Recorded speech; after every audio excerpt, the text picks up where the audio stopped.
RS brothers లో ఆషాఢం KG sale మళ్ళీ మొదలైంది. మరెన్నో క్రేజీ ఆఫర్స్ ఖైదీ చేయండి ఆర్ఎస్ బ్రదర్స్. గురుగారు, ఇప్పుడు మీరు ఇందాకే అన్నారు, నేను మళ్ళీ ఆ ప్రశ్నే అడుగుతున్నాను. అంటే పెంపకం కరెక్ట్గా లేదు అని అంటే, మిగతా మతాలలో కనుక తీసుకుంటే చిన్నప్పటి నుంచే వాళ్ళ గ్రంథాలని, ఆ గ్రంథంలో ఉన్న జ్ఞానాన్ని వాళ్ళకు చదువు తర్వాత చదువుకి ముందర ఒక గంట అదే ఒక క్లాస్ లాగా పెట్టి అలాంటివి చేపించే విధానం చూస్తున్నాం. మన దగ్గరకు వచ్చేసరికి ఈ మధ్య కాలంలో ఎక్కువగా ఇలాంటి పెద్దవాళ్ళు చెప్తుంటే వింటున్నారు. అది ఎంతవరకు వింటున్నారు, ఎవరు వింటున్నారు అంటే పెద్దవాళ్ళే వింటున్నారు. గంట అరగంట చెప్పడం కదా వాళ్ళు క్రూరత్వం నేర్పిస్తారు చిన్నప్పటి నుంచి. అది తప్ప ఇంకోటి లేదు. కొన్ని మతాలు ఉన్నాయి, వాడి మతం పొద్దు నుంచి సాయంత్రం దాకా నూరిపోయటం, తేడా వస్తే ఇతర మతస్థుల్ని చంపడానికి ప్రయత్నిస్తారు. అంత మూఢత్వంతో బోధించవలసిన అవసరం కలియుగంలో మనకు కూడా వచ్చింది. ఇప్పుడు మనం బోధించట్లేదు. పిల్లలు బొట్టు పెట్టుకోకపోతే ఒప్పుకుంటున్నాం మనం. పిల్లలు గొడ్డలిపూ తిరుగుతామంటే తిరుగు అంటున్నాం మనం. స్వేచ్ఛ కాదనట్లేదు, ఎవరి బట్టలు వాళ్ళవే, కానీ కొంతైనా మనల్ని రక్షించుకునేలా చేసుకోవాలి. ఇప్పుడు ఎవరి స్వేచ్ఛను ఎవరు కాదంటారు, ఎవరి ఇష్టమైన బట్టలు వాళ్ళే కట్టుకుంటాం. నాకు కాషాయమే ఇష్టం, నేను ఒక రకమైన సన్యాసి జీవితం గడుపుతున్నాను, కుటీచక జీవితం అని చెప్పి నేను ఇలా చేస్తాను, మీరు అలా చేయండి కాదనంటారు. కానీ కొంత జాగ్రత్త వహించాలి. అందుకని చిన్నప్పటి నుంచి పిల్లలు ఏం చేయాలంటే, మనం మన పిల్లల మీద ఎంత ప్రేమ ఉన్నా బొట్టు పెట్టుకోకపోతే, విభూతి పెట్టకపోతే, లేదా నీ సంప్రదాయంలో ఊర్ధ్వపుండ్రం పెట్టకపోతే ఆ పూట అన్నం పెట్టకు. కఠోరంగా ఉండాలి వాళ్ళలాగే, ఇతరులాగే. అలా అన్నం పెట్టే ముందు బొట్టు ఉంటేనే అన్నం పెట్టామనుకోండి, వాడు చిన్నప్పటి నుంచి బొట్టు పెడతారు.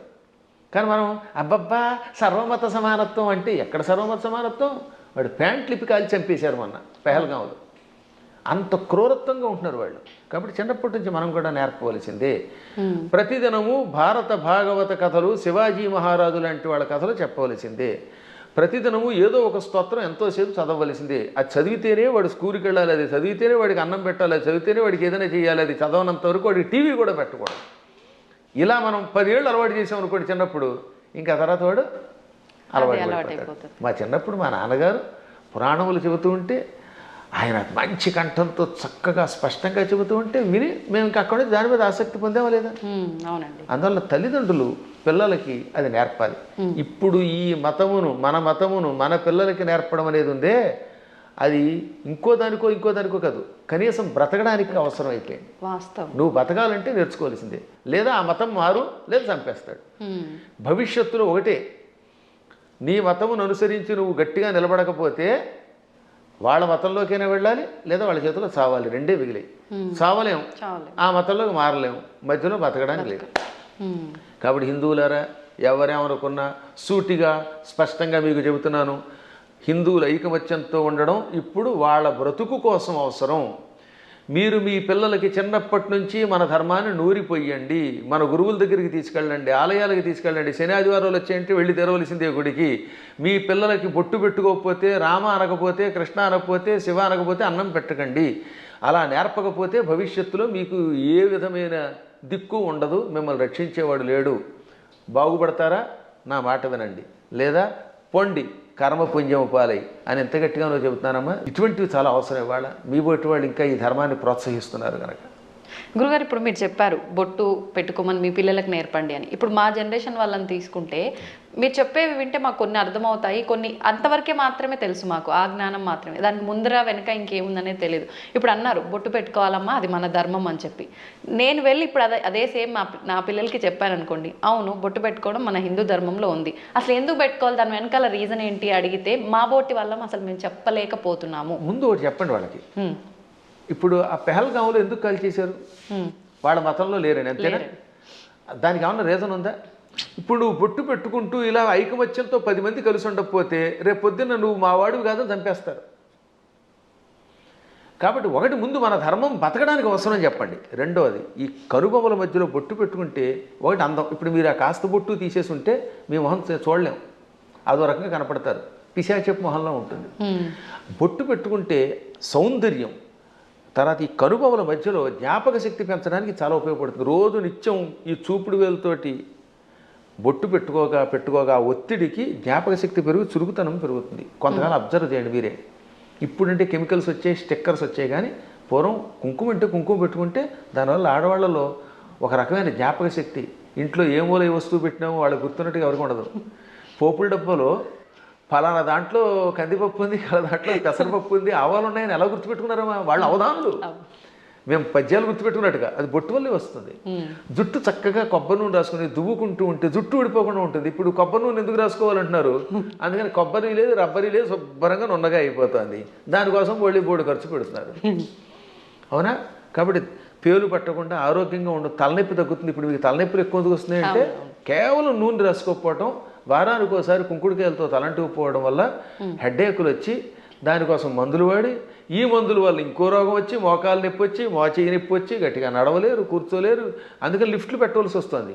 మేము పైకి కిందకి 4 అంతస్తులు రోజుకి 8 సార్లు ఎక్కుతాను, దిగుతాను. నేను ఇంతవరకు లిఫ్ట్ ఎక్కలేదు తెలుసా? ఇప్పుడు మీరు పైకి వచ్చిన ఈ భవనంలో నేను ఇంతవరకు లిఫ్ట్ ఎక్కలేదు ఒక్కనాడు కూడా. నేను ఒకడికి లిఫ్ట్ ఇవ్వాలి కానీ నాకు ఒకటి లిఫ్ట్ ఇవ్వడం ఏమిటి యంత్రం? అందువల్ల నేను నడిచి వస్తున్నాను. అది కారణం ఏంటంటే తలంటుకోవటం, కొబ్బరి నూనె రాసుకోవటం, ఒంటికి అప్పుడప్పుడు తైలమర్దనం చేసుకుని శుభ్రంగా అభ్యంగన స్నానం చేయటం, బొట్టు పెట్టుకోవడం, ఈ సంప్రదాయాలు ఆరోగ్యాన్ని ఇస్తాయి. మన సంప్రదాయాలన్నీ ఆరోగ్య సూత్రాలే. మన తలలో ఉన్నటువంటి బ్యాక్టీరియాని చంపి ఆ చేదు, కుంకుడు చేదు బట్టతలు రాకుండా కాపాడుతుంది. రెగ్యులర్గా కుంకుడుకాయతో వారానికి 2 సార్లు 1 సారి స్నానం చేయండి, జుట్టు వస్తుంది. షాంపూలు పెట్టండి, వెంటనే ముందు తెల్లని రంగు క్యాంప్ వేస్తుంది షాంపూ వల్ల, అందుకే తెల్లబడిపోతాయి. ఆ తర్వాత ఈ తెలుపు బాగు చేయడానికి మళ్ళీ రంగు వేయాలి. ఆ రంగు వేసేసరికి మొత్తం జుట్టు ఊడిపోయి చుట్టూతో 4 వెంట్రుకలు దానికి రంగు వేయటం, లేదా మళ్ళీ విగ్గులు పెట్టుకోవడం, ఎన్ని గొడవలు వస్తున్నాయి. కాబట్టి మన సంప్రదాయంలో అన్ని ఆరోగ్యానికి పనికొచ్చేవి. అయినా కొన్ని విషయాల్లో ఇంకెందుకని అడగకూడదండి. నేను ఎందుకు పుట్టానంటే ఏం చెబుతావు? మనం పుట్టామా లేదా? ఆ పుట్టడానికి మన కారణం మన చేతిలో లేదు. అది మన కర్మ ఏది ఉందో మనకు తెలియదు. కాబట్టి నువ్వు ఎందుకు పుట్టావు, నువ్వు ఎందుకు అన్నం తింటావు? అన్నం తిన్నంతకాలం, నువ్వు పుట్టినంతకాలం, నువ్వు ఆ పరిగెడుతున్నంతకాలం నువ్వు గొట్టెట్టుకోవాల్సిందే. కొన్నింటికి ఇంకా లేదని లాగి కొట్టించుకోవటమే. దెబ్బ కనపడుతుందా? దేవుడు ఎక్కడున్నాడో చూపించమని అడిగట్టు వెనకడికి. లింగ పురాణంలో ఒక నాస్తికుడు వచ్చి దేవుడు లేడు, ఉంటే చూపించన్నట్ట. వెంటనే గురువుగారు లాగ్ గోపేదోడు కొట్టాడు. బాబోయ్ అన్నాడు. ఏం బాబోయ్ ఎందుకన్నావు అంటే బాధ అన్నాడు. ఏది బాధ చూపించన్నాడు. లాగ్ గోపేద కొడితే బాధ కలిగింది అన్నాడు. బాధ ఏది చూపించంటే బాధ ఎలా చూపిస్తామండి, లోపల ఉంటుందన్నట్ట. అలాగే దేవుడు కూడా అంతటా ఉన్నాడురా. ఈ బాధలో, ఆనందంలో, వెలుతురులో, జలంలో ఉన్నది ఆ చైతన్యమే. అది లేకుండా పుట్టావు, లేకపోతే ఎముకల పోగు. ఆ ఎముకల పోగు మీద మళ్ళీ రకరకాల నరాలు, ఆ నరాలను అంటి పెట్టుకుని చీము, నెత్తురు, మాంసం, కండరాలు, మోకాళ్ళల్లో గుజ్జు, మా చేతుల్లో గుజ్జు, కళ్ళల్లో, గుడ్లల్లో చూపు, ఇవన్నీ పెట్టి పైన చర్మం పెట్టి ఓ సౌందర్యం ఇచ్చాడు ఈ శరీరానికి. ఒక్కసారి ఆశ్చర్యంగా ఉంటుంది మనకి. దీని కింద ఎన్ని నాడులు, మనం తిన్న అన్నం గిలకొట్టబడి జీర్ణమై రక్తంగా మారుతుందా, ఆ రక్తం వీటన్నిటికుండా ప్రవహిస్తున్నదా. అసలు ఎంత అద్భుతమైన యంత్రం. ఈ యంత్రాన్ని ఇంకెవడన్నా రీప్లేస్ చేయగలడా? మోకాళ్ళ చెప్పులు మారిస్తే ఒరిజినాలిటీ ఎక్కడ ఉంటుంది? వంగలేవు, కూర్చోలేవు. ఈ ముక్కు మారిస్తే దీంట్లో ఉన్న ఉండవు. ఇటువంటి శరీరం ఒక్కసారి స్తంభించిపోతే ఎందుకు పనికిరాకుండా అయిపోతే అది ఎందుకు పనికిరాకుండా కుళ్ళిపోతుంది. మళ్ళీ దీన్ని కుళ్ళిపోయి పాడైపోవడానికి వీలుగా లోపల బ్యాక్టీరియా పెట్టాడు. పురుగులు వచ్చి తగలబెట్టకపోతే, కాల్చకపోతే, ఈ శరీరం కొంతకాలం అలా మూలండిపోతే లోపల కొత్త పురుగులు పుట్టి దీన్ని తినేసి మళ్ళీ అవి నాశనం అయిపోతాయి. శుద్ధి చేసి వెళ్ళిపోతున్నది. అటువంటి ఈ అస్థిపంజరాన్ని, దీని మీద ఇన్ని రకాలైన విశేషాలని పెట్టి సృష్టి కొంతకాలం నడిపిస్తూ మళ్ళీ వీడు వెళ్ళిపోయాక ఎక్కడికి వెళ్ళాడో తెలియకుండా చేసే అపూర్వమైన ఆ అద్భుత దివ్యశక్తే పరమాత్మ అంటే. కాబట్టి వాడు అంతటా ఉన్నాడు. పిల్లలకి పిడివాదం కాకుండా చిన్నప్పటి నుంచి కనుక నేర్పితే 8 ఏళ్ళు వచ్చాక మనం నేర్పలేము. బై బర్త్ చిన్నప్పటి నుంచి బొట్టు, బొట్టు, కట్టు, వాడికి స్తోత్రాలు నేర్పాలి. ఇప్పుడు నేను ఉదాహరణ చూస్తాను. మా మనవడు ఉన్నాడు, మా మనవరాలు ఉండేది. వాళ్ళు రామ అనకుండా అన్నం తినరు. వాళ్ళ అమ్మ నాన్న అలా పెంచుతున్నారు. శివాజీ మహారాజుకి జై అంటాడు మా మనవడు వచ్చి కత్తి తీసి. ఆ శివాజీ కథలు నేర్పారు. ఆ రకంగా చిన్నప్పటి నుంచి నేర్పితే ఖచ్చితంగా ఈ మార్గంలో వస్తారు. నేర్పినారని దరిద్రులు కొంతమంది ఉంటారు, కొంతమంది క్రూరులు. ఆ కమ్యూనిస్టులు మనమేం బాగు చేయలేము.